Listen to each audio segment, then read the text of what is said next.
Hello. Yeah, we're good. welcome to yet another stream. I'm hoping that today I will be hitting my one of my achievements is I've really started streaming is the the 25 days out of 30 unique days streaming. So yeah, hopefully I'll be getting that today. I'd like to see that achievement gone. But other than that, I've had quite a few achievements, like in the length of hours, the amount of streams I've done. I mean, I've done actually quite a lot of streams. There seems to be, excuse me, all in all,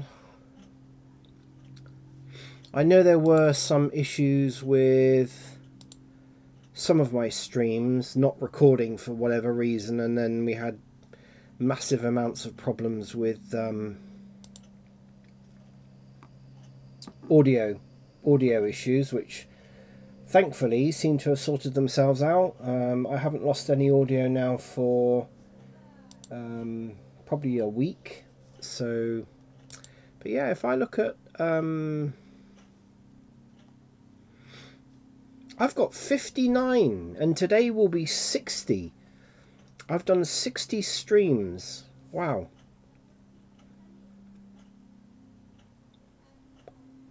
That's actually quite amazing. I didn't realise I did that many. But Twitch only seems to save the last 20 or something.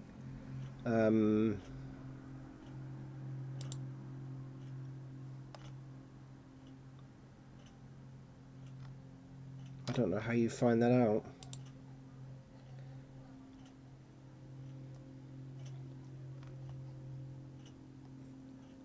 I've done a lot. I mean, I'm quite happy. I don't have really very many viewers, and I think that's really going to be the deciding factor on whether or not I really continue, to be honest. Oh no, it doesn't. It's okay. So it saved 47. And I guess that's because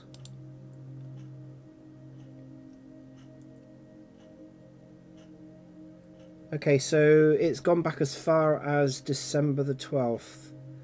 And I know I was streaming before then, so yeah, there's obviously kind of 12 videos that have expired.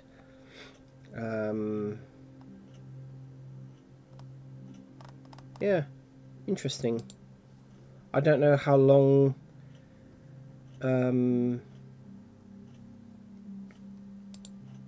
Twitch keeps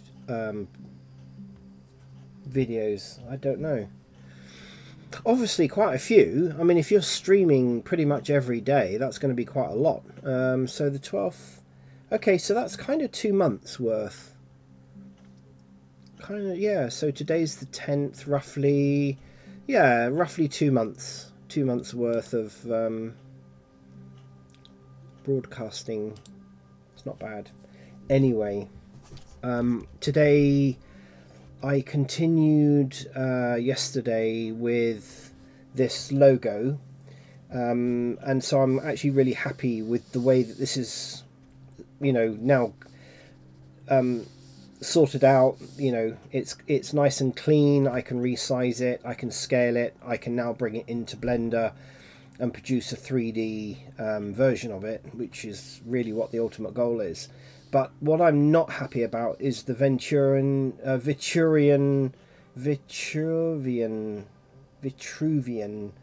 Man logo here. So I tried to find the original artwork. Well, I tried to find the original artwork that I had. It's an image that oh, what's his name? It's on the tip of my tongue. Not Vincent van Gogh. Oh God, what's his name?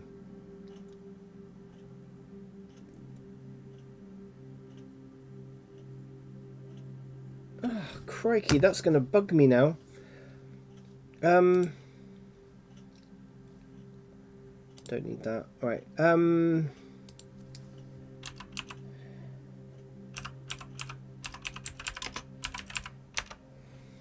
Leonardo da Vinci. I didn't even have to look. It came to me in the end. Leonardo da Vinci's depiction or image of the perfect man, the physique of a perfect man or something. And so I thought, and it was originally done on what looked like parchment paper of some sort, and it was done in ink. Now the original image was sort of drawn on, yeah, it's kind of drawn like, it's obviously Leonardo's depiction of sort of the perfect man or the perfect physique. And I mean, you know, it's probably one of the most copied images. If you just type in Vitruvian man, I mean, it's just so copied. I mean, people have done it in 3D even, which is quite interesting, or plaster, or, you know, yeah, it's quite amazing. Actually, you can even buy a 3D movable model of the Vitruvian man. Wow. I mean, there's literally just thousands and thousands and thousands. And of course, like all of these things, people will copy something and then will want to charge for their version of it, which I've just always found really, really odd. I don't do that. If it's not my original art, and obviously Leonardo da Vinci isn't around to protect his art, you know, because it's like 500-600 years ago. So of course, you know, it's pretty much public domain. I don't think anyone can claim rights to it at all, not that I know of, not art that old. But anyway, so everyone produces their own art, and that's exactly what I've done, and I dare say this is what most people have done. So I took one of the many images of Leonardo da Vinci's Vitruvian man, and I have already sketched it out.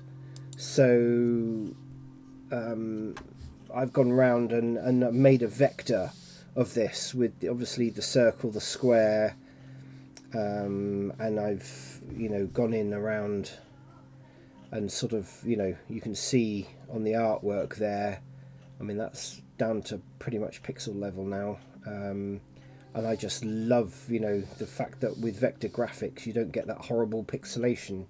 So I've done the outline yesterday, probably, and again I'm using the tools that I have available to me now, and so I'm using Affinity Designer to do this, and I'm crossing him in and out between Affinity Designer and the photo.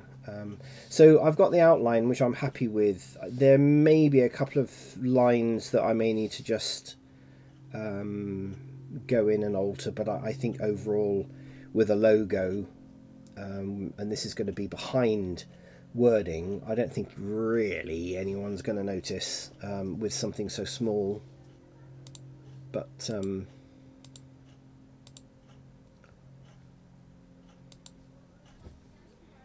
so I've obviously, to meet TOS, I have covered the relevant area. I'm now I want to try and attempt, now I'm not an artist, okay? I am not an artist. I don't consider myself, you know, to do this kind of thing, which is tracing and copying, you know, or using ideas from someone like, for instance, okay, let me just show you something.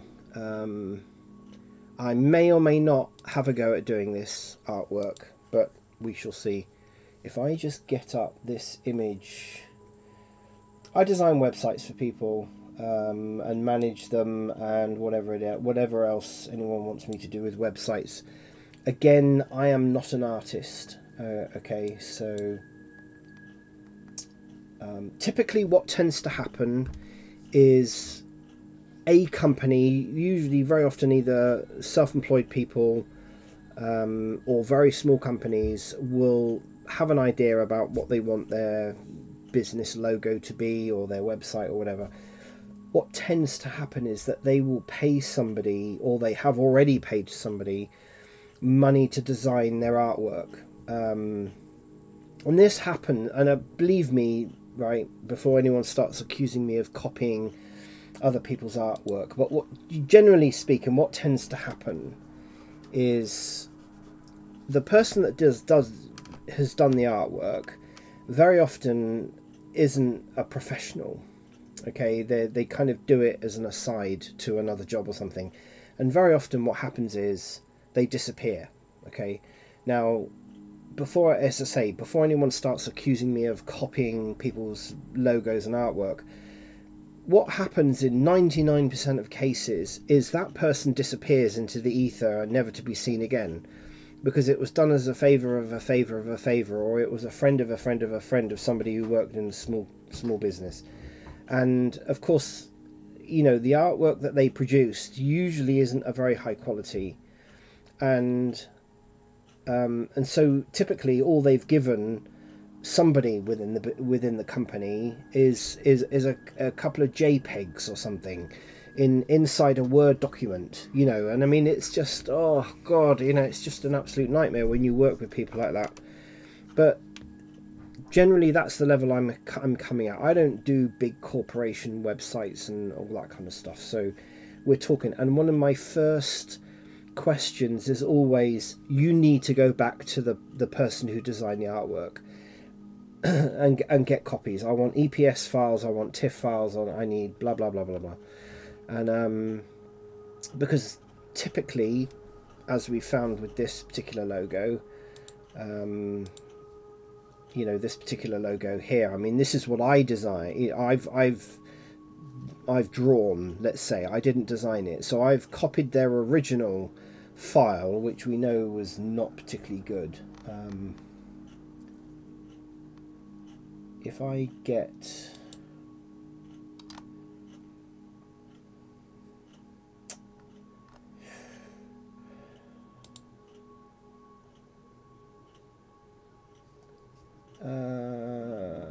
who am I looking for? Okay, here we go. Here we go.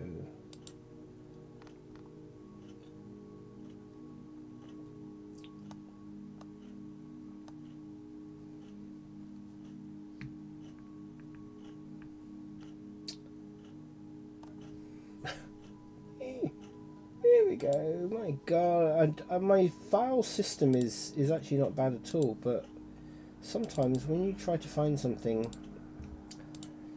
Okay, right, this will give you a good indication, okay, of the kind of things that I have to usually deal with. Just checking if anyone's in chat. Nope. Okay. So typically, right, so you're looking at this in HD, okay, so that's 1920 by 1080 pixels, and this is typically the size of artwork that I get to work with to put onto people's websites. There you go. That's what I get to work with. Now let me zoom in.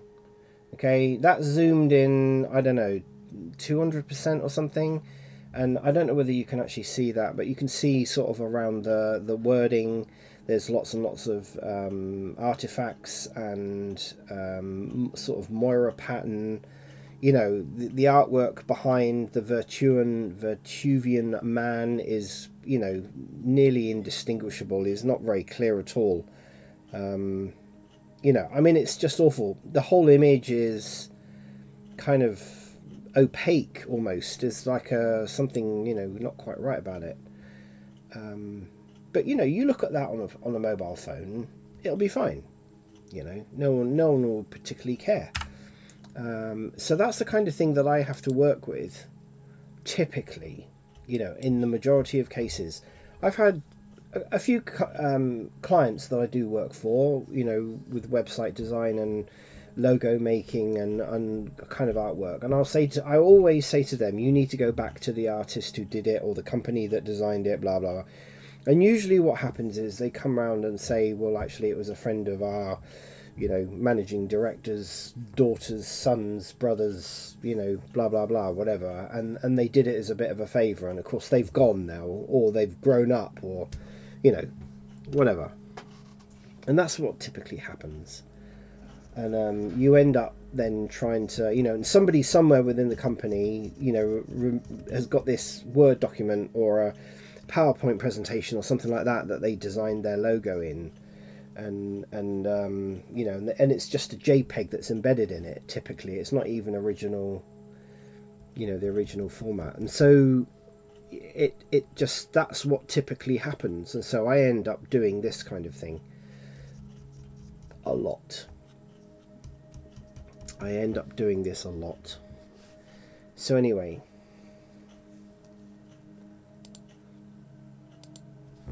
that's what happens. That's a fact of life.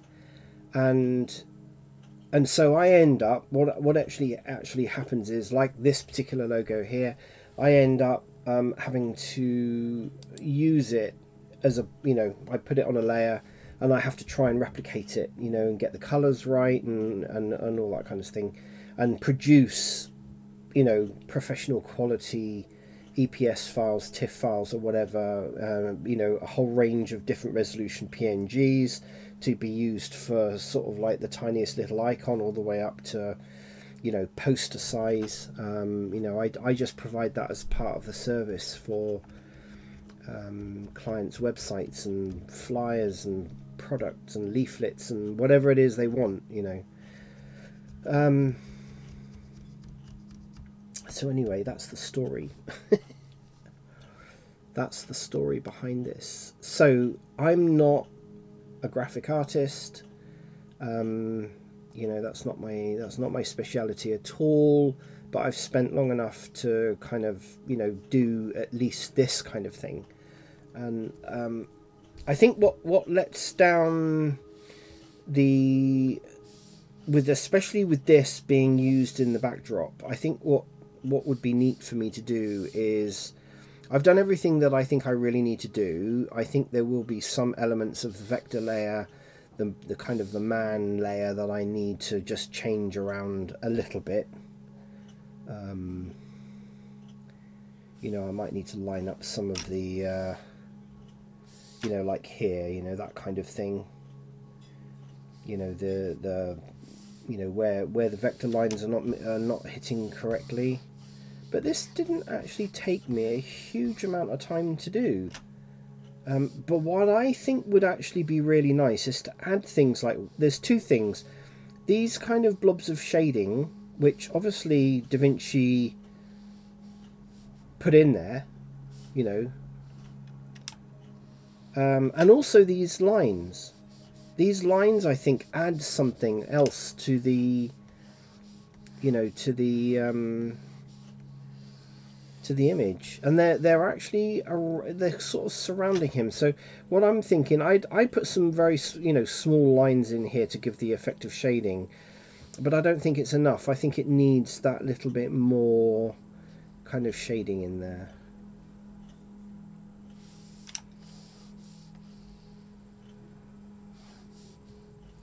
So yeah, and this is quite subtle but effective, this kind of line, you know, this kind of line thing. So I'm going to do, so they're the two things that I want to try and do today. And then after that, I want to be able to try and bring this, obviously it's all vector, I can convert it to curves and then bring this into Blender.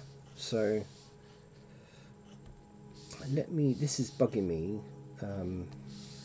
So really what I want to do is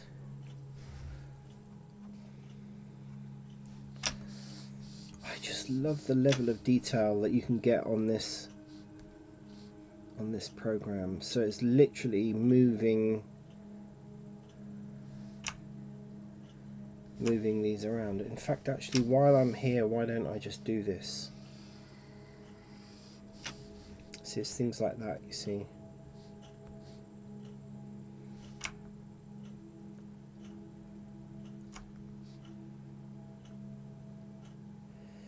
See, now that for some reason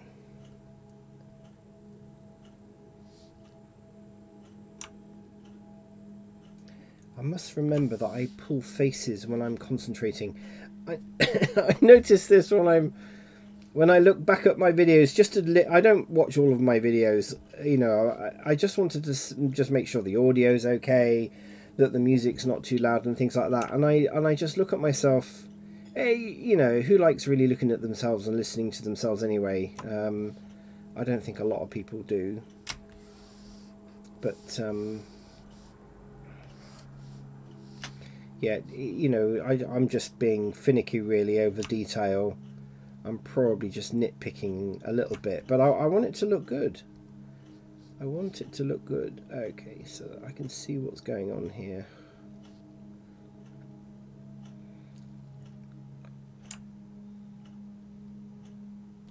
There we go.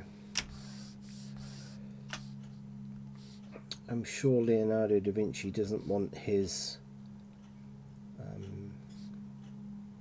What was interesting, actually, let me talk while I'm doing this. There's a bit of psychology, actually. I mean, that's one of the things I haven't done yet on this channel, and it is actually in part of my description as a psychologist. Well, as a practicing psychologist and hypnotherapist, but obviously in these current times we're not anything at the moment, because we're not allowed to do face-to-face. So, and I don't necessarily like doing things, you know, virtually. I'm a face-to-face person. But yeah, what was interesting, okay, about this was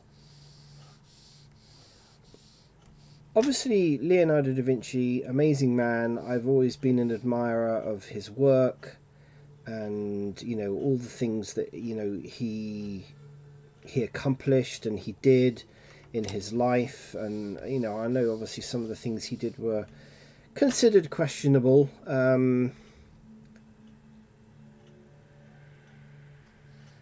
I'm not going to alter that.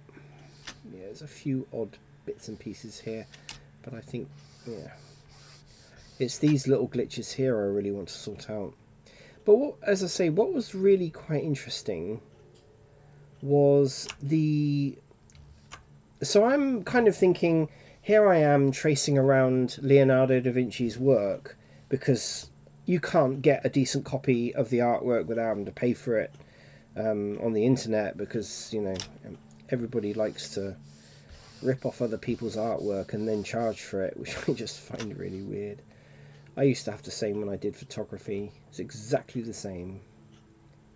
People used to rip off my ideas and rip off my work, and then have the cheek to say, you know, can they put it onto their Facebook page or whatever. And even when I said, no, I'd rather you didn't, they used to do it anyway.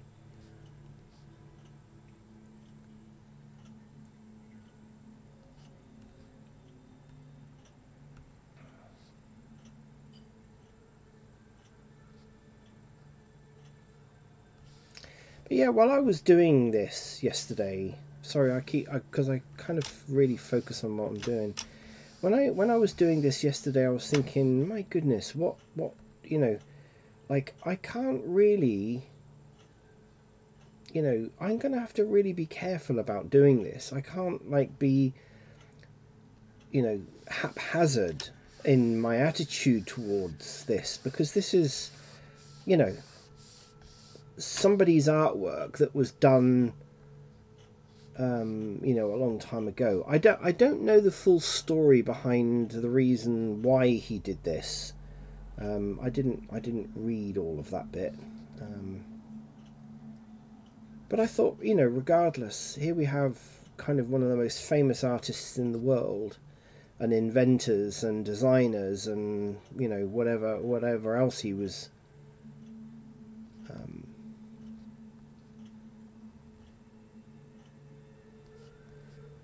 whatever else he was kind of known for. And here I am trying to, you know, trace some of his work so that it gets used on a logo.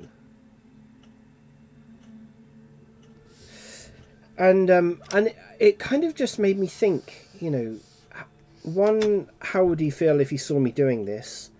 You know, this kind of wizardry of tracing around a piece of art that is then going to be turned into 3D piece of art. You know, here we have a guy who could produce the most amazing artwork with a pen and a bit of scrappy paper, and here I am, kind of, you know, I just thought it was funny. I just thought it was really funny. What would he think, you know? These are just, some of these are just out of alignment, really. That's all they are. I wasn't actually zoomed into this level of detail when I was drawing this. I was drawing this like a little bit further out, and of course you didn't really notice it until you went in and zoomed in, and then you thought, and then I sort of thought, that kind of doesn't really look very good. So yeah, I'm not going to go up around his hand there.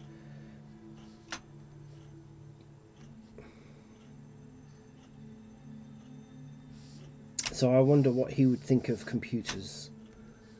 You know, that it kind of just got me, made me think, you know, what he would think of computers. And I know, and I follow, you know, traditional artists on Twitch, and I've bought art. I've followed people who are traditional artists and such like.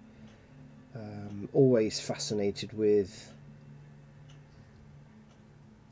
you know, the level of detail that they're, and I find that very often traditional artists are a little bit like, you know, very precious about the fact that they are a traditional artist. It's a bit almost like a, you know, vegan kind of. I'll probably get loads of abuse for this, but you know, they're kind of that level. They're really, really passionate about one. I've got nothing against vegans. I've got nothing against people who absolutely believe in what they believe in. But there are traditional artists who will always be traditional artists and believe that everyone else should be a traditional artist, really. And you know, they're not so hot on computer technology and digital technology, which is, you know, absolutely fine. But I do wonder whether Leonardo da Vinci would have that same attitude. I personally don't think he would, because he was an innovator. He was an innovator of things that obviously people hadn't even the slightest concept about. And I'm sure that they probably thought he was a bit wacko, you know, because of, you know, the fact that he could think about designing things that fly and people can sit in them, and you know, and I mean, no one had ever really even thought about stuff like that before. I mean, you know, to them the only things that could fly were birds, not humans. So I wouldn't be actually that surprised if he actually, you know, would really like computers and systems and computer art. I mean, I don't know. I don't see why he would necessarily have a problem.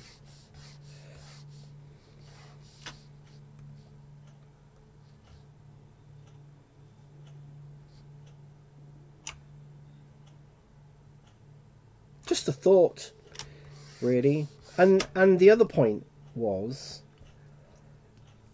because I was sort of thinking, well, you know, really, obviously, this is his artwork that I'm kind of tracing and copying, because I'm not very good at art, you know, for one thing. yeah, I'd love to be able to just look at a picture like this and go, oh yeah, what you need, and just draw some amazing, you know, like some people make it look so easy, and I've spent how many years, you know, trying and trying and trying to draw. I've even been on courses to draw, and I still can't draw. I'm just not the type of person that can, that is a natural, like I can't play instruments. My sister could pick up an instrument and spend an hour or so tinkering around on it, and the next thing she could knock out a tune.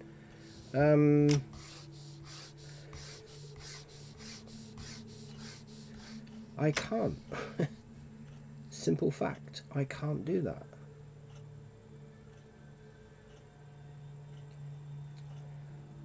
Okay, so it's actually the other thing that needs to move this side.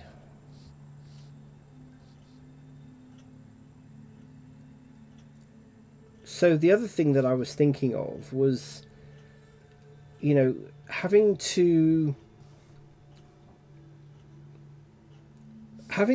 kind of respectfully copy this and make it look good, and I still feel that even now, which is one of the reasons why I'm kind of going around and correcting it, because, you know, maybe most people would think, oh, don't be so silly, you know, it's just a piece of art, blah blah blah and whatever, but that's not kind of how I feel about it. You know, maybe if I was an artist, you know, maybe if I was an artist, I may have a different attitude towards it. I don't really know. In a way, I think it's kind of showing respect to the original artist, even though, you know, they died 500 years ago. There's kind of really an element to me doing this that feels like, you know, this guy put everything into what he did in his life. You know, maybe people think I'm talking a load of BS or something. I don't know. I don't know. I think to me, it's a matter of just showing respect. You know, it's a bit like, it's a bit like me producing a photograph that people want, and this is what used to irritate me when I was, you know, doing photography, was that people would take your photographs because they would, you know, they'd see it, even with a watermark across it and everything, and they wouldn't even acknowledge who took the photograph, and that used to really, really irritate me. And I used to think, well, at least acknowledge the person that took the photograph, please. Do you know what I mean? Like, don't just rip my photographs off and start plastering them all over social media. Which is why, I don't know how long ago now, maybe 6 or 7 years ago, I took the step of just actually not putting anything on social media anymore. The only thing that I used to do was a few select photographs, and then all the photographs were in private directories on my business website. And that's how I got around the problem, and it's not very good. I don't think I lost any business over it at all. The only thing that I used to do was I used to say to the client, you want to plaster it all over Facebook, then you need to pay me a fee, because I know I'll never make any sales, you know, because everyone's got a copy of it. So you pay me, and of course that's what a lot of clients used to do. They used to pay a premium to have all the digital images. And as you know, as far as I was concerned, that was basically it. I mean, they paid for the service. They paid me for taking all the digital images.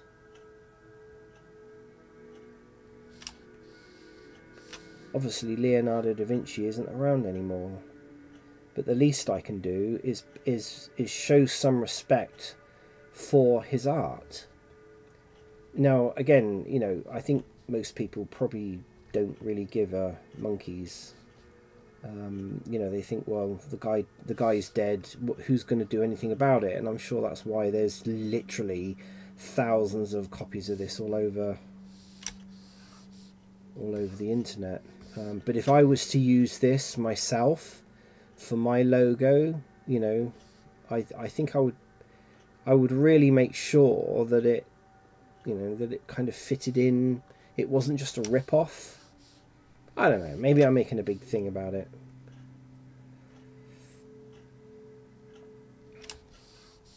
I find I do the same with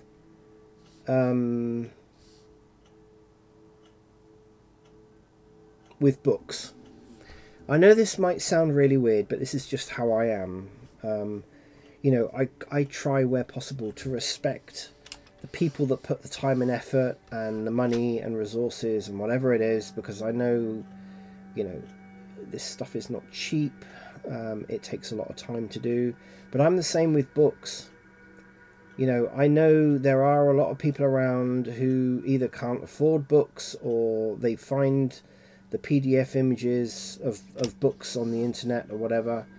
And that's fine, you know, but I try to buy the books. Most of them are going to be second-hand. Most of my library is actually second-hand. But where possible, I have got psychology books of people who I don't know even whether they're still alive or not, to be honest with you. I have tried to find out whether certain people are alive. Obviously, I've got books on psychology going back where I know the person's passed away.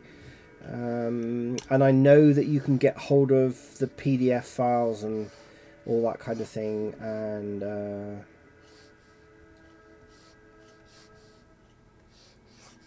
I still choose to buy the books. Where possible, I'll buy the books. There are plenty of online stores now that sell antique books. I like my books. So it's the same kind of thinking that I have about this, doing this kind of thing, you know. It is somebody's artwork, and yes, they are dead. Okay,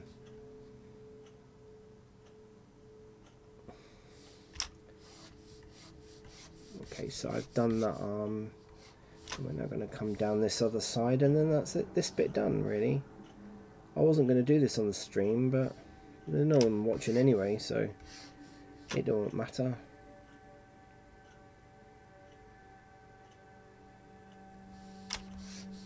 Maybe one day when I get more than just myself on the stream,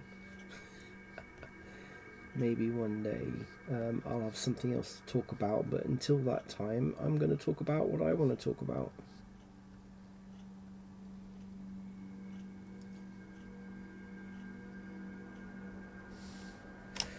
So yeah, you know, that's just the way I am.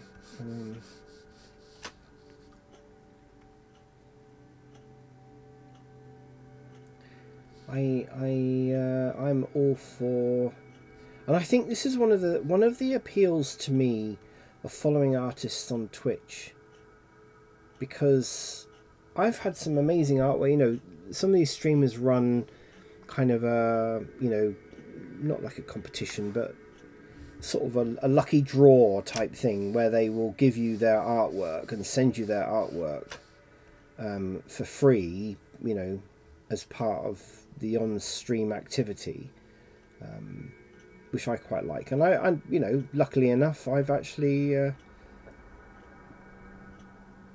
I've won a couple of times, and you know, I just think it's an amazing thing to do. You know, to give people your artwork for free as part of the you know, sort of online stream.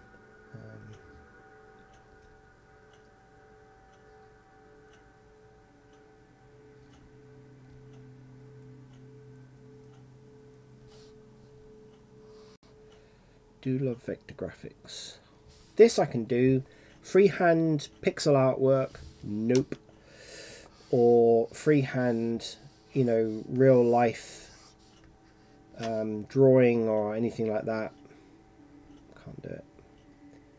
Can't do it. I've tried, I've done courses.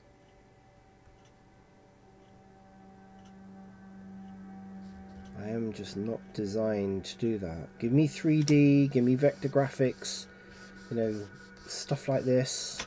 Perfect. But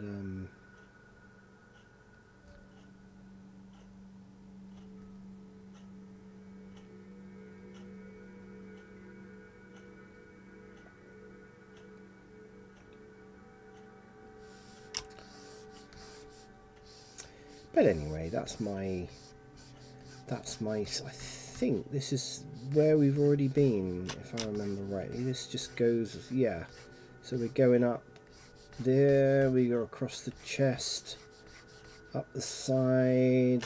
Okay, let's just sort this bit out, which I think is just twisted around a bit. Yeah, there we go.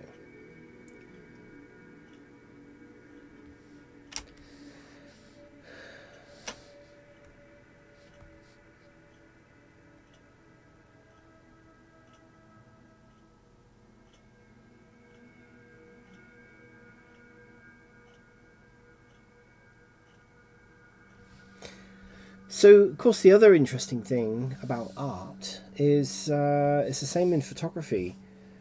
You know, nothing is unique, really. If I read, you know, on the subjects of things like psychology, esoteric, occult, you know, all of those kind of things, health. I've got a wide variety of book subjects that I like to read, which I'm not a novel reader. I'm not a novel reader at all.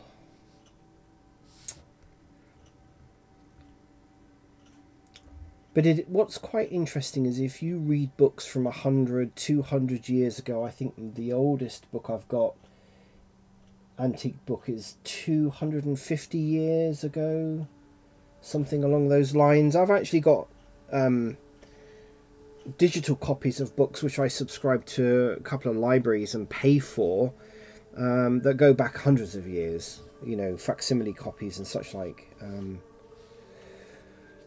it's quite fascinating to read them and still see that the globe, you know, that the world as we know it has still got the same social, you know, global issues that we seem to still have today. A lot of this stuff hasn't changed. You know, the attitudes, the narrow-mindedness, the fanaticism, you know, the illnesses, you know, all of these things are still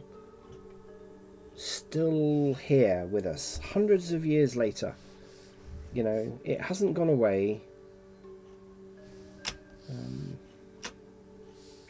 So what I need to do now is pick a suitable brush. Now this was pen and ink, and I do wonder, to be honest with you, this is obviously, it looks like parchment paper or some kind of very fibrous paper that this was actually drawn on, and I wonder whether this is not ink. I suspect that this is like a needle or a sharp, you know, because to me it looks like ridges in the paper more than ink, because you can see the fibers in the paper here, but where you see all this, what looks to me to be scratching, there are no fibers. That's what it looks like to me. I mean, I could be wrong. This looks like watered down ink of some sort. I mean, I don't know what type of ink he used, but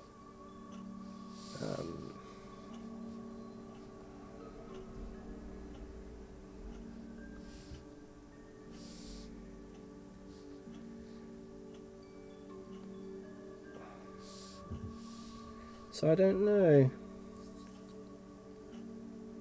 It looks to me like scratches. Maybe there's a technical term for it, I don't really know. But anyway, so I'm going to pick, which I believe to be watercolour. If anything, I would have thought watercolour. If I select the inks or the pens, They are too, as in ink, it's too... but I think the watercolours are probably the right brush. But anyway, I'm going to be on a shading layer. Let's pick a brush. That is way too big.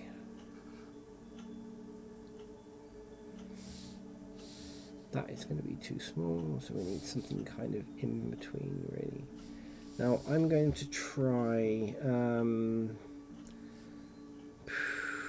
don't know what that colour is. I mean, I can try and colour pick it. Let's pick, well, let's pick that colour.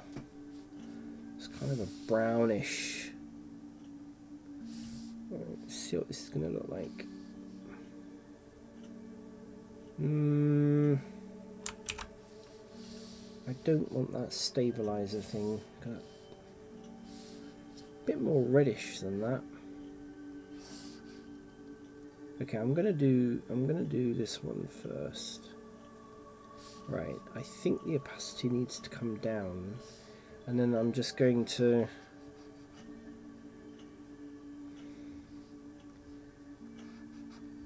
I think that's doing something. See, there's kind of red. I'm not so sure that that's doing an awful lot.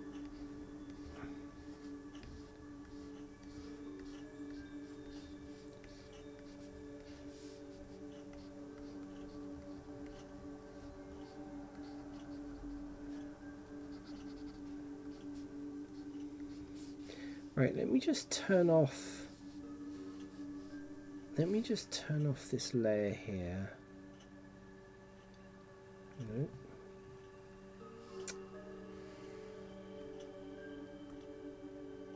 Okay, yeah, that kind of looks good. There's also some sort of reddish in there as well, so I might...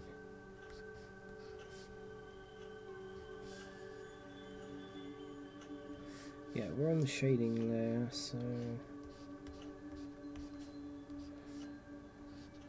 I'm probably going to have people looking at me doing this, proper artists, and they're going to be going, oh no, that's not what you do, that's not what you do, you need to do blah blah blah, you know.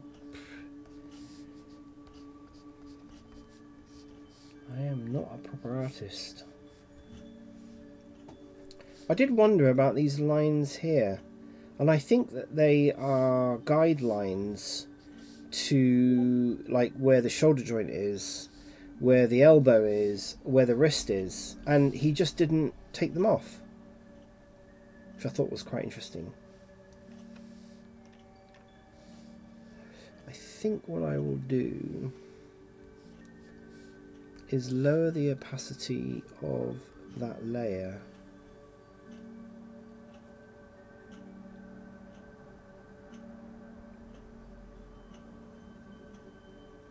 There we go.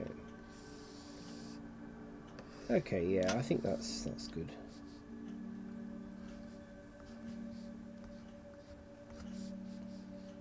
I only want to add, like, just in the areas where he obviously highlighted, you know, where there were would have been shadow kind of areas on.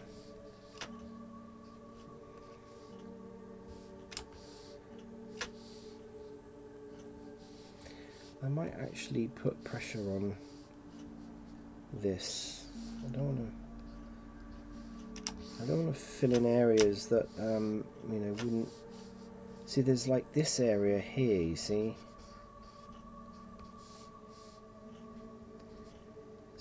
sort of bits and pieces around his feet where it was like shadowing, I guess. Okay, that's probably all really the shading that needs to go on there. You see, when you look at this down here, this to me looks definitely like a needle or a pin's being used to scratch lines into the paper. That's what it looks like.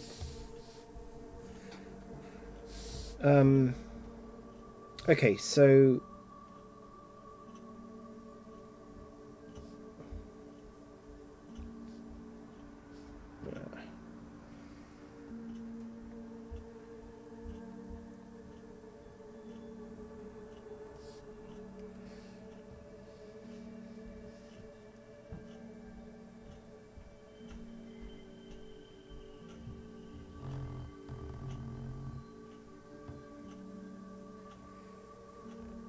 Oh.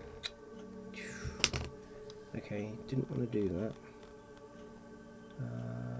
Let's grab all of those. Can I just move them? Move them to that layer. There we go. Under shading. That's what I wanted. Let me save this.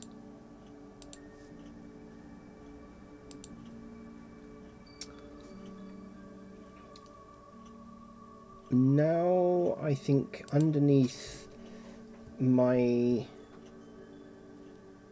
sketched outline bit, and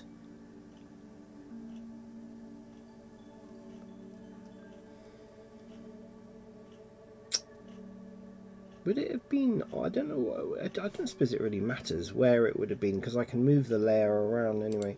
I'm just thinking, would he have, he would probably have done that afterward, because the edges of this kind of scratching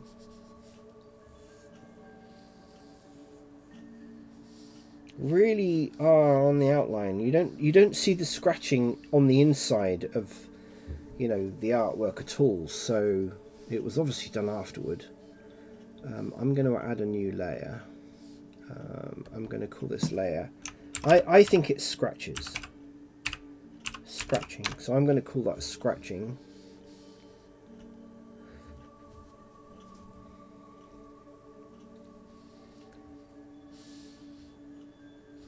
Let's take a sample of what that scratching is. Let's say it's, well, it's kind of that one, isn't it, really? Something like that. It's very similar actually to the shading that I've just done. Now this would have been a sharp point, so watercolor wouldn't have, fine liner, no.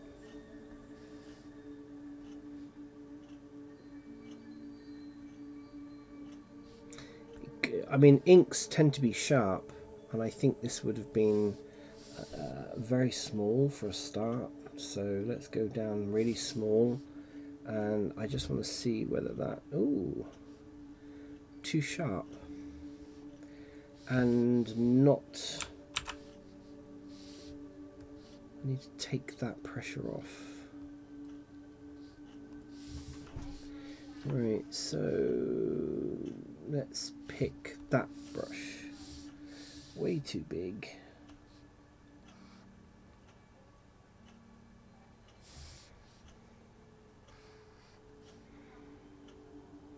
Yeah.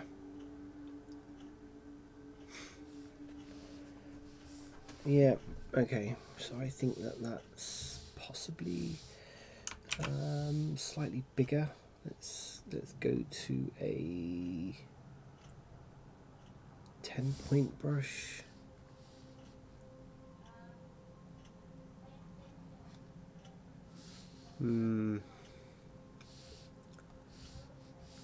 Too dark, I think. Of course, I'm putting it on a layer, so I can probably lower the opacity down anyway, but let's lower the opacity down.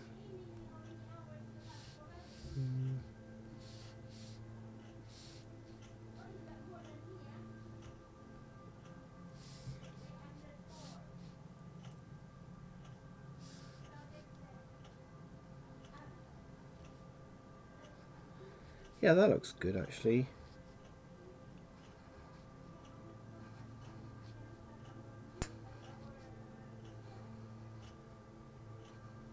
Yeah.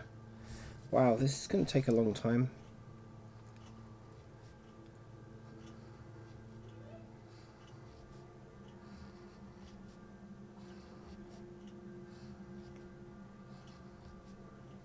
So something happens on a psychological level when you are focused and doing something like this.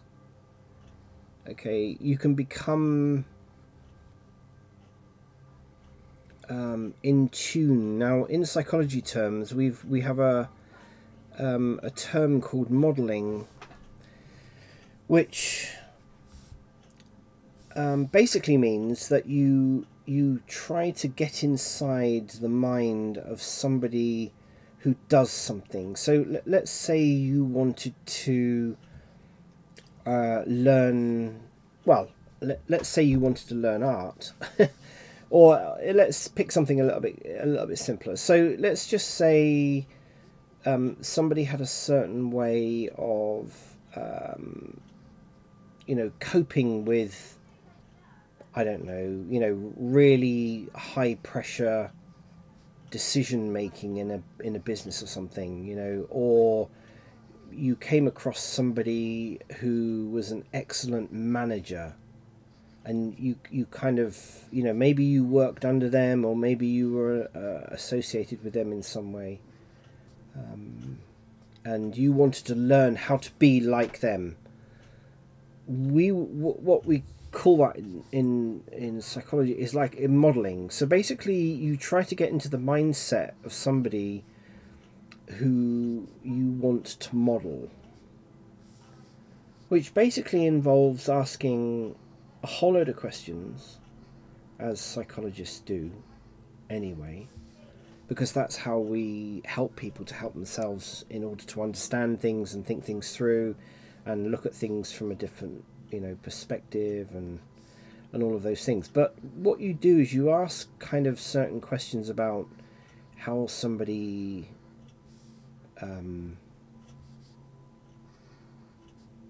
what is somebody thinking when they do X, Y, or Z, or what is their mindset first thing in the morning, what is it they're feeling, what is it they're seeing, what is it they're hearing.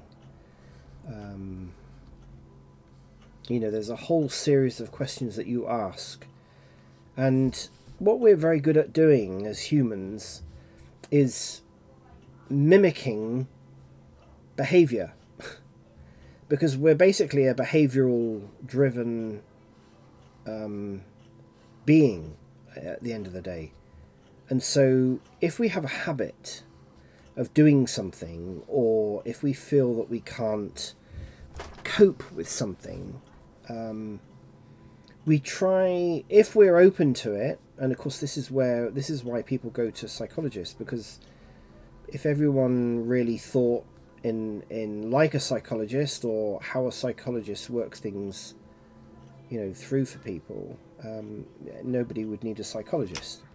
But what we try to do as psychologists is to help people to think about what it is and become aware of what it is they're doing, what it is they want to change. Have they got the drive, the willpower, or whatever you want to call it, to do it? Have they got the inclination, the dedication to make a change in their behavioural pattern?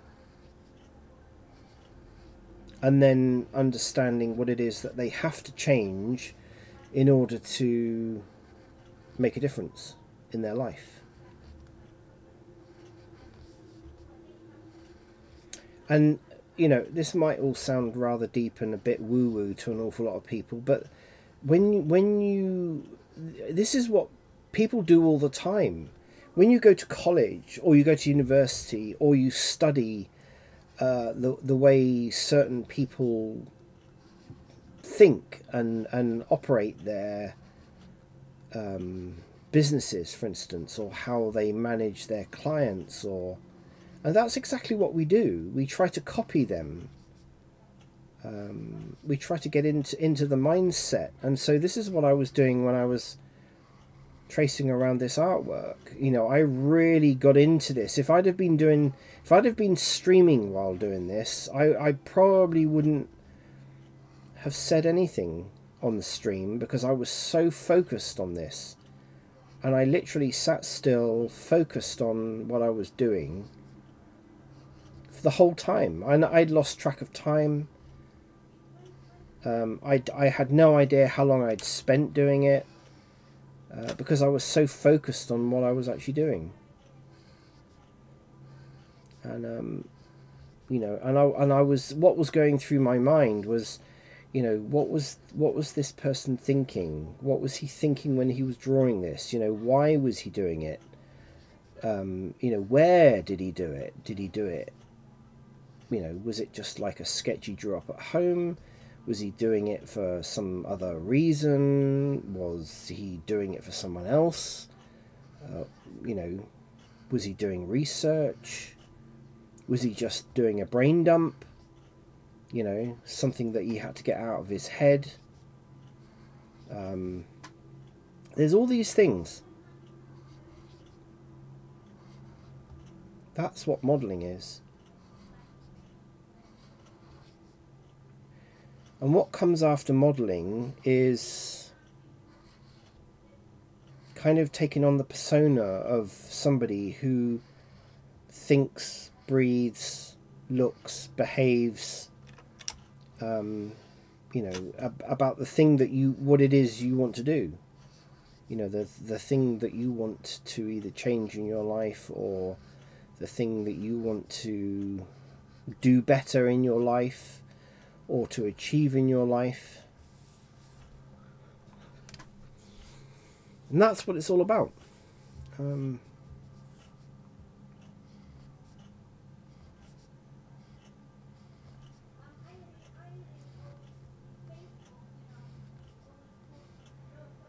So the same thing kind of applies to behavior change, addiction, you know, all the kind of things that you see. Change only happens when someone really wants to change. If it's you know, a loved one, a family member, or you know, a relative, a friend, or somebody like that that's trying to say that someone needs to change their behavior, but the person doesn't want to change their behavior, then they can go to as many therapists as they like and spend as much money as they like. It's not going to happen. And this is one of the things I see a lot. And I can very often, and the way I operate with people, the way I do therapy, is I tend to be very blunt with people. I'm not one of these people that will just go through a whole load of sessions, take someone's money, and you know, then say, that's it, you're cured, all you need to do now is give it time, pat them on the back and send them on their way. And I hate to say it, but that's how an awful lot of therapists are like. Not just therapists, medical profession, dentistry. There's so much of that around, unfortunately. And of course, you know, people don't really get what they want, and then they think that they're a failure because they believe that the person that tried to help them, or that they entrusted to, you know, try and help them, they failed. They feel that they failed, and that it's actually, you know, not the fault of the therapist, but the fault of them, you know, not being able to change. And of course, this is where a lot of things go horribly wrong. And I know this because a lot of my clients have been to therapists already, spent a lot of time and a lot of money, and very often are not that much further forward to where they really wanted to be.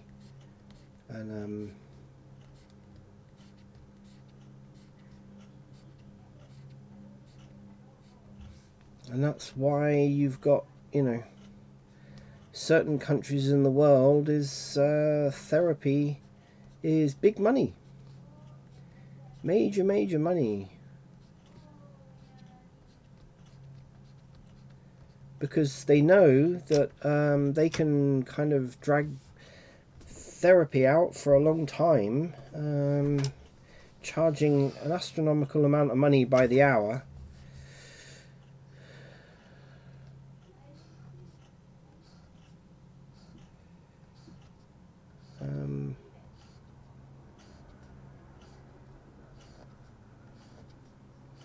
So nearly every psychologist has got, you know, their preferred kind of, you know, there's different aspects to psychology. It's just an open book, really. There isn't one form of psychology, and that's the other thing people don't understand, is that there's a million and one ways of doing the same thing, and people don't realise that they're actually doing psychology on themselves all the time, and they're actually affecting the psychology of other people all the time. Let me save this. And I always say this to people, you know, they say, oh, well, you know, I don't understand psychology and all the rest of it. And I say, well, I think you know an awful lot more than you really understand that you know, or than you think.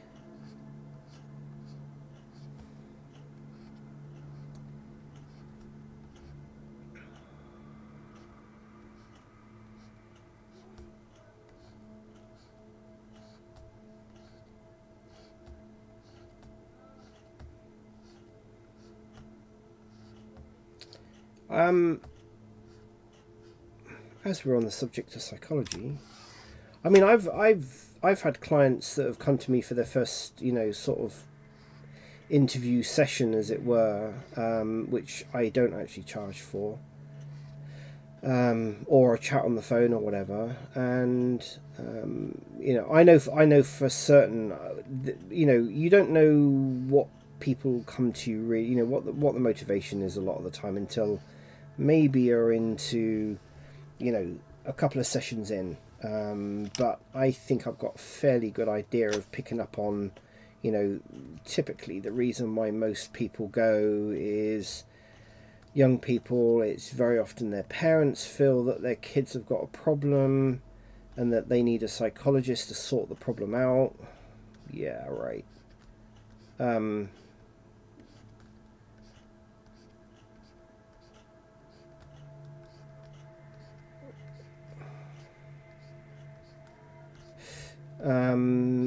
And people very often feel that they are failing their partner or their, you know, family or somebody else. They feel they are failing them, and therefore they think they're broken, or they're being told that they're broken, you know, that they need fixing, that, you know, they need to see a therapist to get themselves sorted out.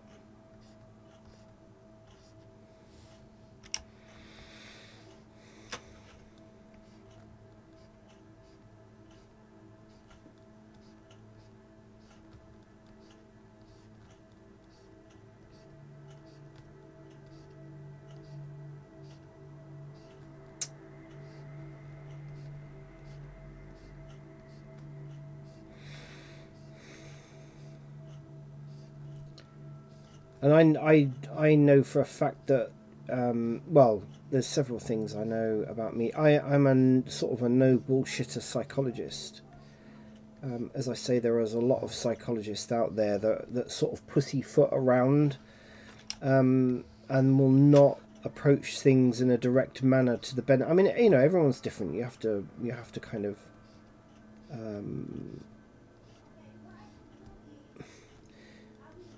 but when you've got a client that's spent 30 years with an issue, you know, some psychological deep rooted, you know, issue that's possibly come from childhood or bad relationships or abuse or whatever, you're not gonna fix that. You know, it's not going to be fixed in 5 minutes.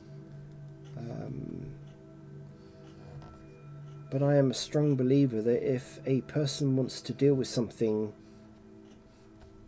and they want to sort it out rapidly because it's seriously affecting their life in whatever way, then the person has to be really, you know, if they're open to actually kind of radical change, fast change, sorting things out rapidly, you have to be direct. You can't, you know, as I say, it depends on client, but you can't just pussyfoot around waiting for something to magically happen all of a sudden when you're having, you know, cotton wool type therapy. It just doesn't work. I don't think it works. I've seen it. I've seen the effects of cotton bud therapy, and it's just not effective. Ooh, this is taking time, and that's probably because I've probably now done maybe 1,000 or so strokes. Ooh. But that's fine because I'm nearly finished. So Mr. Leonardo, I hope I've done your artwork justice. This alone, you know, this process alone is taking a long time, which that's probably given me the opportunity to waffle on a bit. So hopefully anyone watching this video will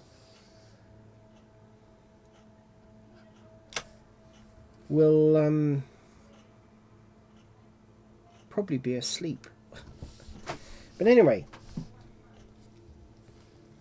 the scratching has been done. Let's save that and let's see what that looks like. Oh yeah, hey, that looks pretty good. Okay, my scratching is not that brilliant, but I think if we bring the opacity down of that layer,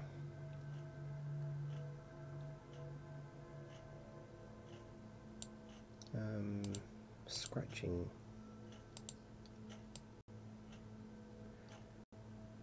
yeah, I think that's suitable, and I think possibly the shading could come down a little bit as well. It's probably a little bit.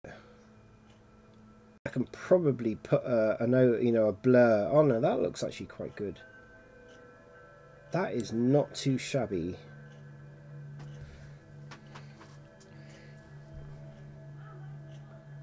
The artwork is high resolution. Obviously I need to do the bit that's behind the black, but I can do that obviously offline.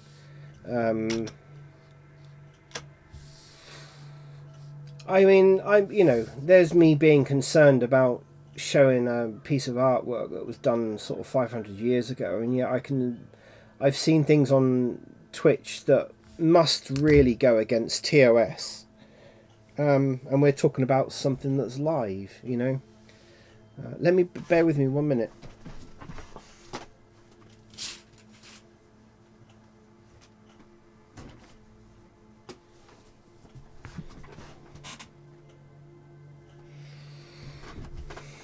I just needed to draw the curtains. It's getting dark.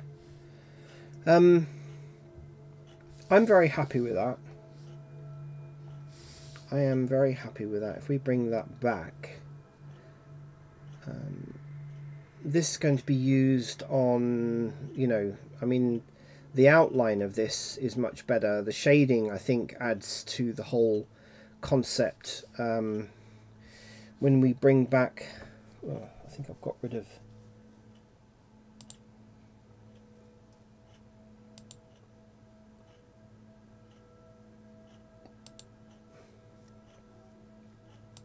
When we bring back, this is the level of detail that we were dealing with before. The only other thing that I actually started was this kind of mottled background, because I'm doing a colour version of this now. So really the only thing that needs to change is that backdrop, and then you've got a colour version as well as a black and white version.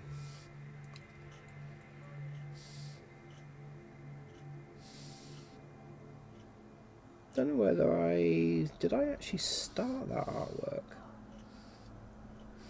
Don't know whether I did. I don't think I did.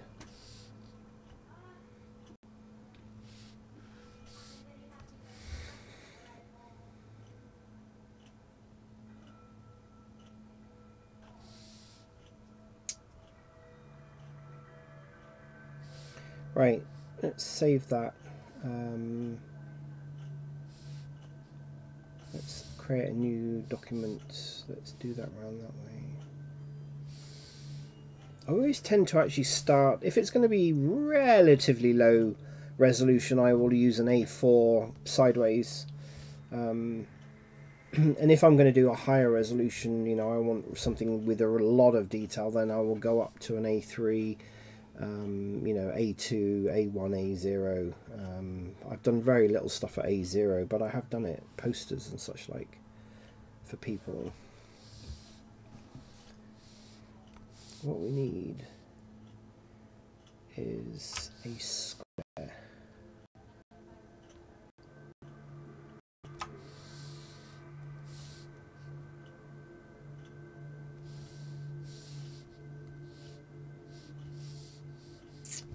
I want to bring that photo in so I can sample the colours. See, look, that's an A4 image, and this is their artwork. I mean, you know, you blow it up and it just falls apart. So anyway, what I need to do is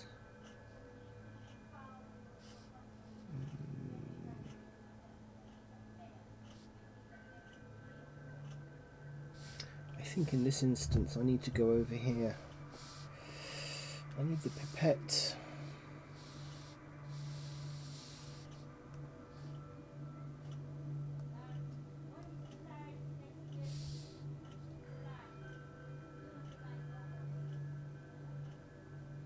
I thought I switched that off. Oh, no, no, no, no, no. No, I didn't want to do it in here. No, I didn't want to do it in here. I wanted to do it in the photo.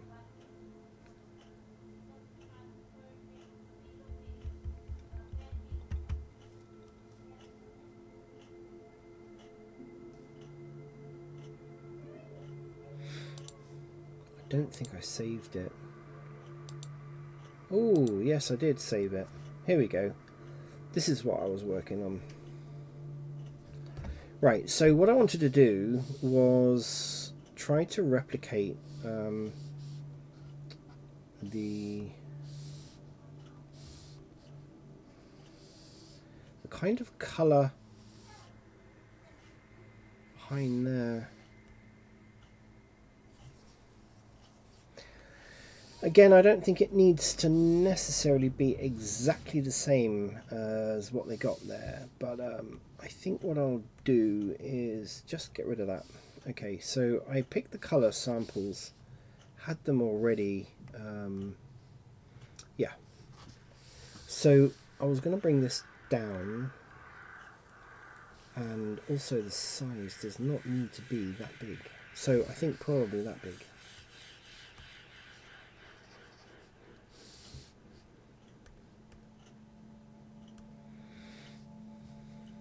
Do a new layer.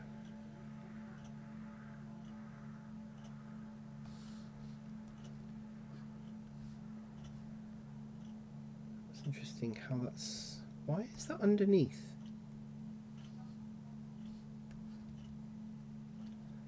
Does that need to be underneath? Okay. So what I was going to do is just kind of...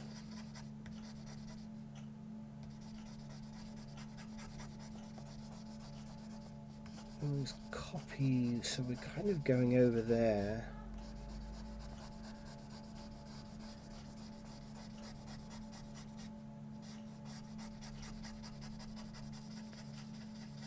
I might need to darken that down a bit. So I just wanted to kind of replicate really what they do. I don't know quite where they got the green bit from. I don't know whether that's whoever did their artwork before put this on, or whether they've got this clip from somewhere else. I have no idea.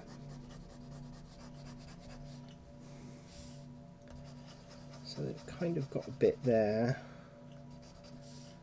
Also got a bit that's kind of there. And then they've got some, what looks to be some dirty scuff mark type things going on.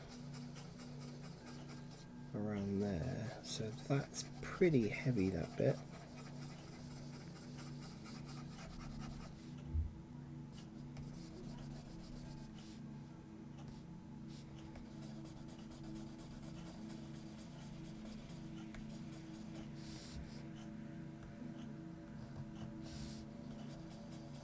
Let's up the opacity a bit. Definitely a heavier green in that right top left hand corner. It's certainly a more intense colour here.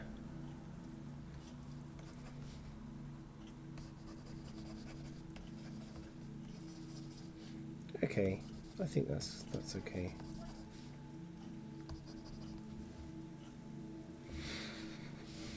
Now we seem to have what looks to be sort of slightly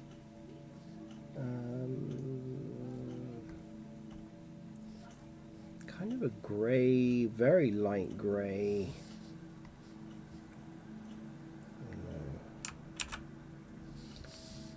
I think the opacity needs to go down quite a lot, that one.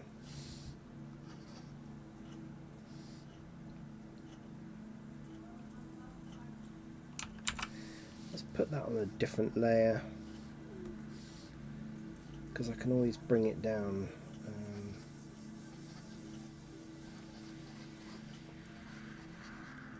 So it's kind of, I love this brush. I really like this brush. It's like a smudging almost. Might add a filter onto that. Let's put a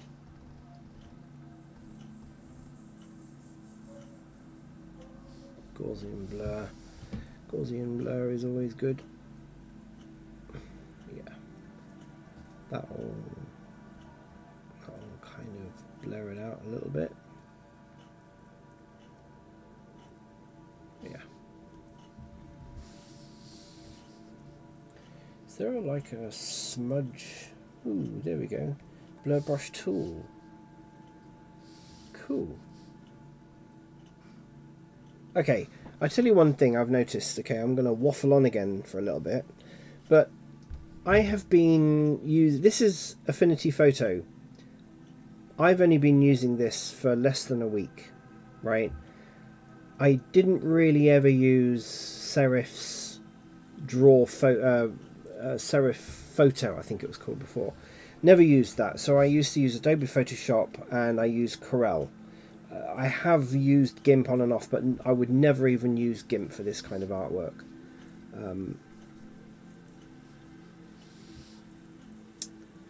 I've fallen straight into using this software like I've been using it for years. I mean, you know, there are obviously times where I will figure out how to do something, like I had issues yesterday. Oh, perfect. But it's like, it's a very intuitive interface.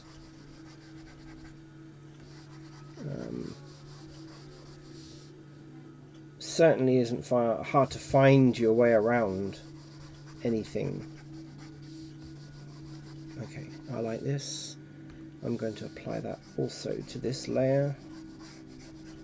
So it kind of really softens that down. Like it. Okay.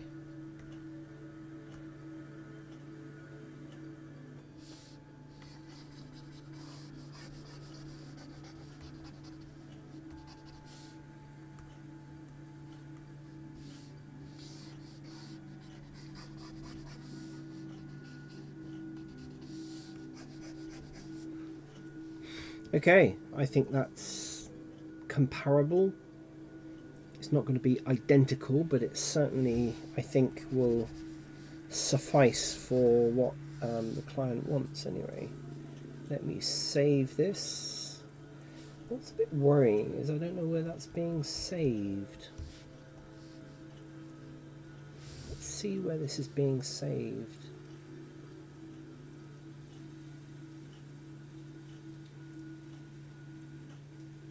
Ah, of course. my viewing software won't recognize the file type, will it?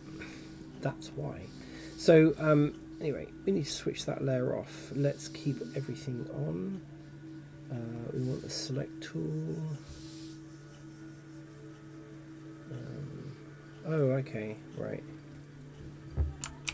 Okay.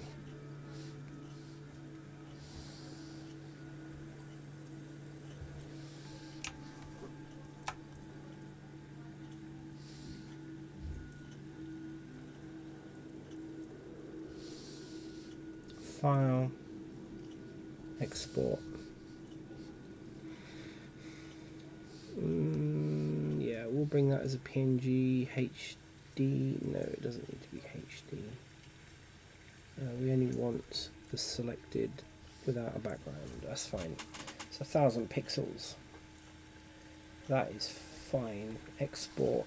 So this is actually Venturian Man backdrop.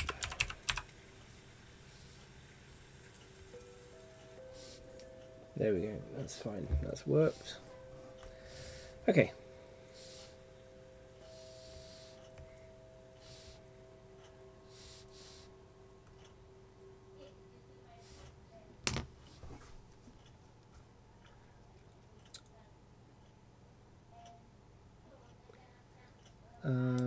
I don't want to get into trouble with Twitch giving me a strike, so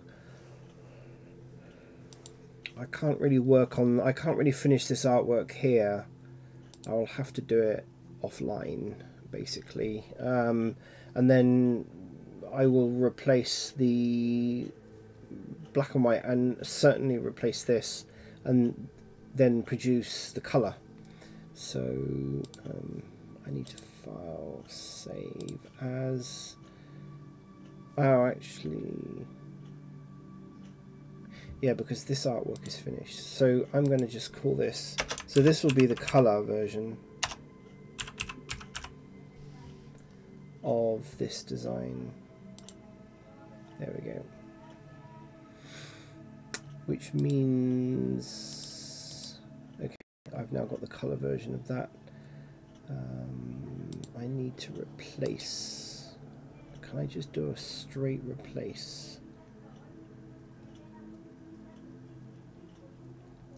No. Okay. Never mind. What we'll do is place the now color artwork, because I'm working on the color file.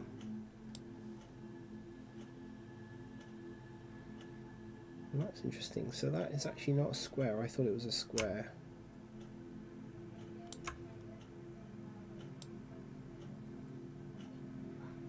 Doesn't matter because it can be resized. There we go.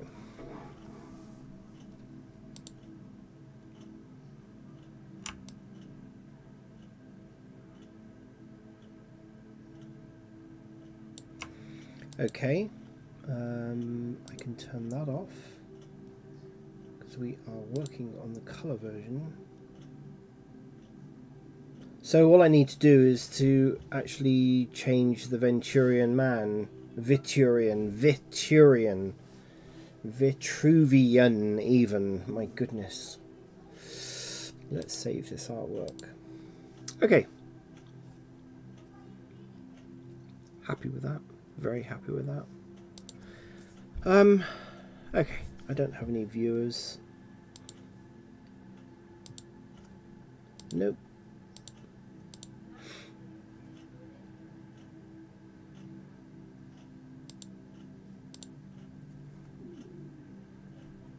I'm guessing when it says I've got one viewer, that's probably me, because it always says one viewer.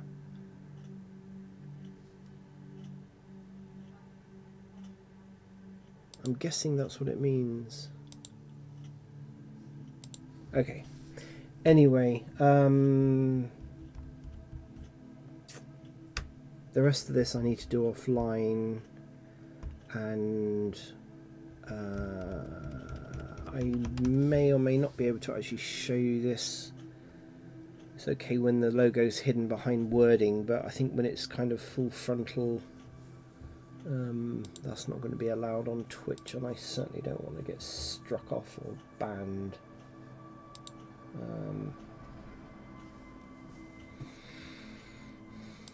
Was there something I wanted to show you in Blender?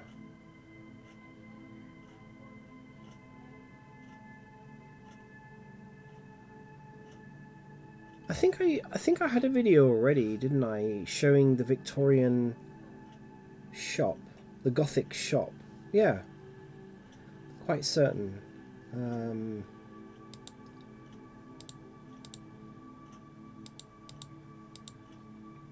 Don't think there was anything else, because I use so many different versions of Blender. It's sometimes a little bit difficult to remember which version. I tend to use at the moment 2.92. I do dabble with 2.93, but not really on what I call production stuff. I saw a tutorial today. This was something that I followed to kind of just round off my evening, learning sort of a technique. Very cool modifier which has been applied obviously to these, but yeah, what was it called? It was called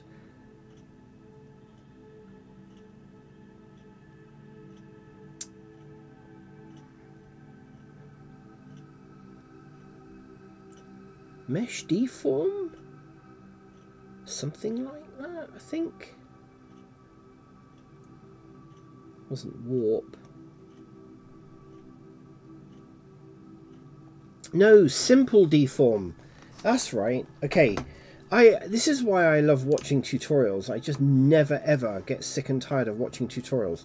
So when I saw this, and if you've seen this well before, you'll know who I'm talking about, and I just love him to bits because I've learnt so much since I discovered him a few years ago on YouTube, and I've followed a lot of his videos, and he's just got an excellent way. I've talked about him before, but he's just got an excellent way of doing things and teaching, you know, basics. But this was pretty neat actually. So if let's just see if I can demonstrate the modifier, which you know, this is what I love learning. Okay, so if we add a mesh cube, right? Okay, so let's grab that and dump that there. So I'm going to shift duplicate that on there, and we're going to scale it on X, and we're going to do that. Okay, and I'm going to go in here, and I'm going to add in a couple of loop cuts. Let's just duplicate that again, put that on the X, and let's just make this slightly larger. I mean, I'm doing this extremely fast, so let's just make that go like that.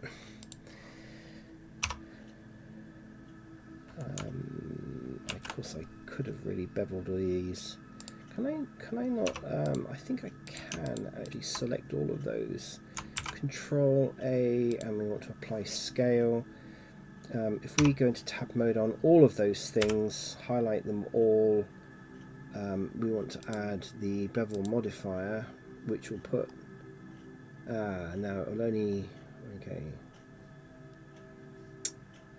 of course it will only apply to one, won't it? Yep. Okay, that's not a problem. We can add the bevel modifier onto that one, and add the bevel modifier onto that one. Okay, so we've got those. Boink. I think I need to hide this 1 minute because we really need that.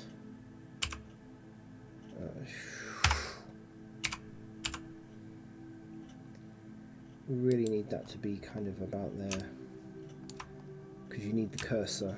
Okay, so I'm going to duplicate this again, and let's duplicate it again, keeping it kind of all on the same plane. Okay, this is really rough and ready, but I was just really amazed at how this worked, you know. So you highlight all of that, and you join it, let's make that one the root. Control J, so it's literally all one object. Right, so now you select that, you have to make sure that where you're going to use this modifier, so I'm going to apply the bevel.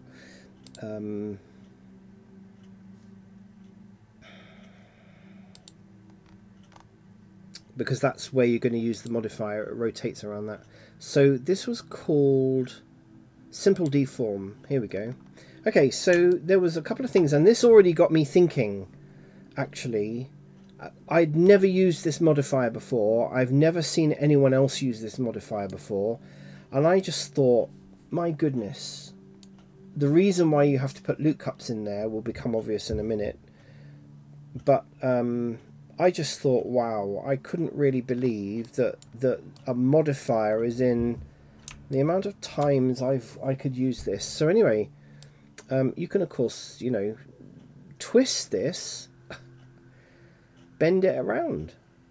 And you need the loot cups in there in order to give it a much kind of smoother twist. You can bend. Okay, so you can bend it. Obviously, it works that way, that way. It depends on which way you want it to bend.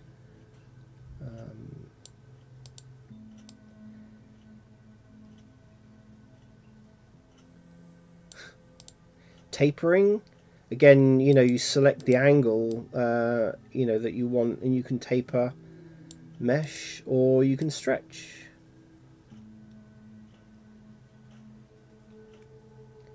Who thought, eh? Right, let me apply that again. Simple Deform. Simple Deform. Unreal. We want to bend this. We don't want it to be... So we want it to bend in a certain way, and we need it to bend on the x-axis, which means that we want a circle for it to go around 360 degrees. You can type that in, but I just love watching this. Look at this. Let me zoom in. I mean, how cool is that? So you've got a piece of mesh. You can type in 360 degrees, and now it's bent your mesh 360 degrees.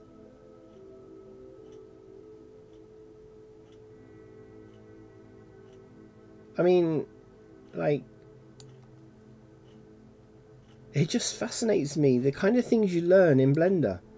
It really does. You shade smooth, apply auto smooth so you get nice clean lines. There we go. And hey presto, you've now got a perfectly cylindrical, no, sort of a circular, you know, and this is obviously where the, you know, the well came in. Okay, I've probably mucked that well up now because I've moved things around, but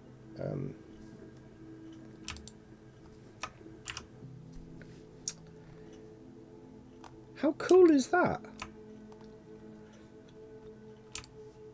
It's a bit like the other, and this is why I use Blender every day. I like to learn something new every day in Blender. And this is one of the reasons why I like doing it, because you learn these really cool, and then you just play around with it, and you mess around with making something using like a new modifier that you've never used before. I mean, there are a load of modifiers in here. I remember when I first started using Blender, which was one of the very early 2 versions, you know, there weren't that many modifiers in there, you know. It was quite not as cool as this, that I remember anyway. But considering I've kind of only just discovered this because I watched a video of somebody else throwing this modifier in while they, you know, to build, and I when I saw the tutorial, I thought, oh, okay, that's going to be kind of, and I had thought, you know, slightly different about how this was going to be made, but then he just said, oh yeah, you just create these boxes, and I'm going, what? and you create these mesh boxes like going along, and you repeat them, and then just apply this modifier, and then that's it. Boom, done. And there you go. You've now got a mesh that, you know, is looks like circular stones or whatever you want it to be. Right, okay, so another really neat thing, if you've ever tried making a door archway, okay, a door archway. Now I've demonstrated this already. I showed this actually already in a in another video. Okay, so you want to make something. Say you want to make a stone archway. Okay, so I'm just going to show very simply. Well, let's make it this big. It doesn't really make any difference. And it revolves again. You have to be very careful, like that one that I've just done, the simple deform. It revolves around the cursor, not the center of an object, the origin of an object rather. Okay, so you have to remember that it revolves around the cursor, right? So we're going to grab this. Yeah, let's just grab that there. Where's my orientation? Oh yeah, of course I got rid of the it's that way around. Okay, it doesn't matter either way, whatever suits you. But I tend to go from right to left with most things. I guess it's personal preference. So let's just expand this.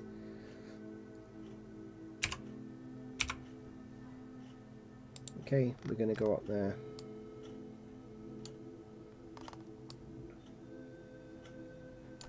Right, so if we go to front view, what we need to do is, let me just put that on a line so that it's a lot easier to... I've got proportional editing on. Not that that's making a difference. So I tend to sort of line it up with a line like so, because it's, you know, it just makes it slightly easier to do.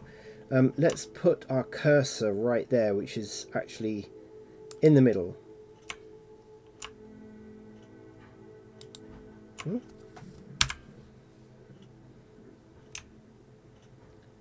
Come on, play ball. Thank you.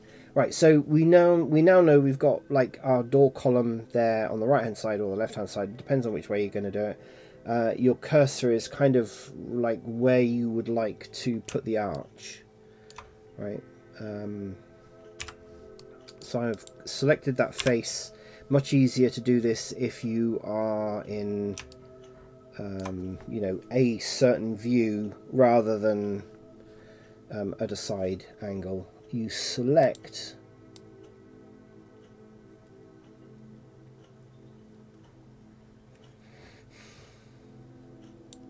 come on.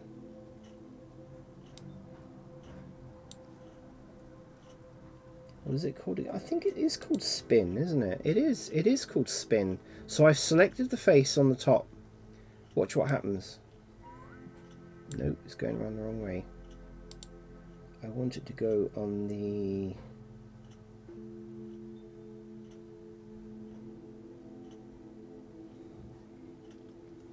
It's going on the x-axis. I want it to go on...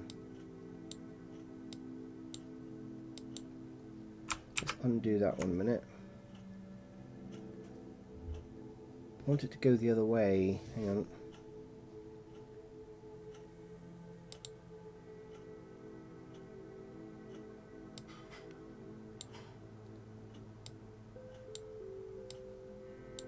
No, it's going the wrong way. Why are you going the wrong way?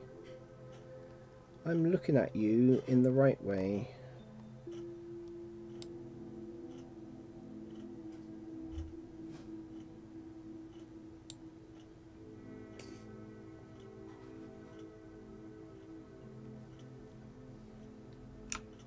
Oh, come on. Play ball.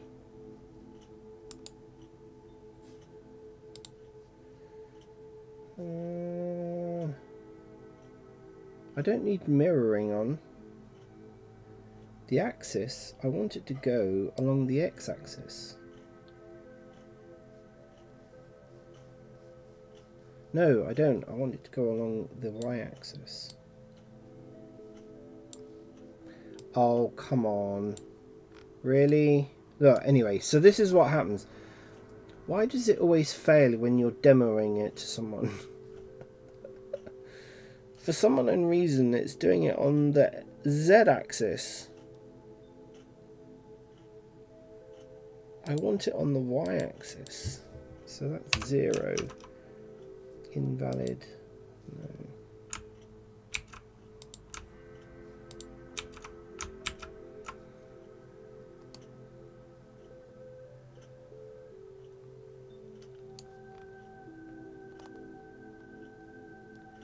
Why are you not playing? Yeah, it's doing it on that axis. Extrude vertices in the circle around the cursor in indicated viewport. I don't want it that way around. I want it that way around.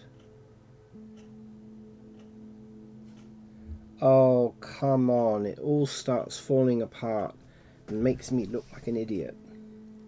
Why does this all... I've done this so many times.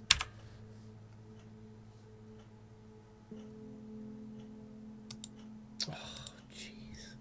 They've changed it. What? They've changed... That's what's happened. They've changed the... Interesting. Okay, so anyway, right, now it's going to work. There we go. Boom. You can obviously alter the how many steps you want. So, you know, you sort of pick as many steps as you think you need. And obviously when you come out of there, you just extrude that on the Z.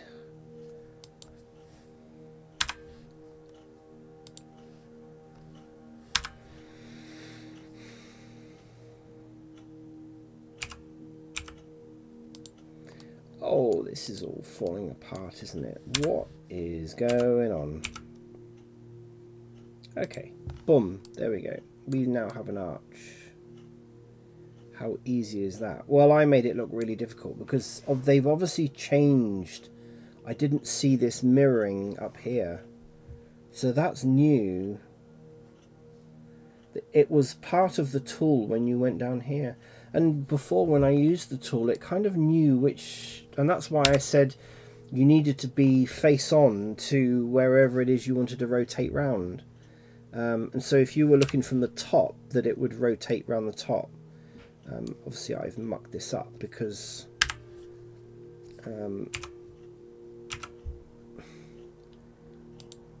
I kept pressing Control Z, but anyway, you get the general idea. Very, very easy to create arches. Really quite easy. To try and do that before was quite difficult. Anyway.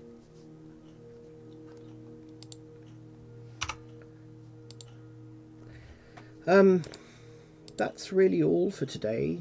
I mean, I could go on for hours and waffle, but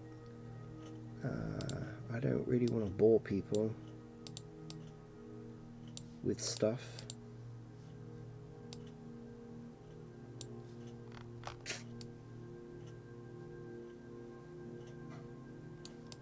Love it. I just love this version of Blender. Can't wait. This comes out, the full version of this, the final version of 292 comes out at the end of the month.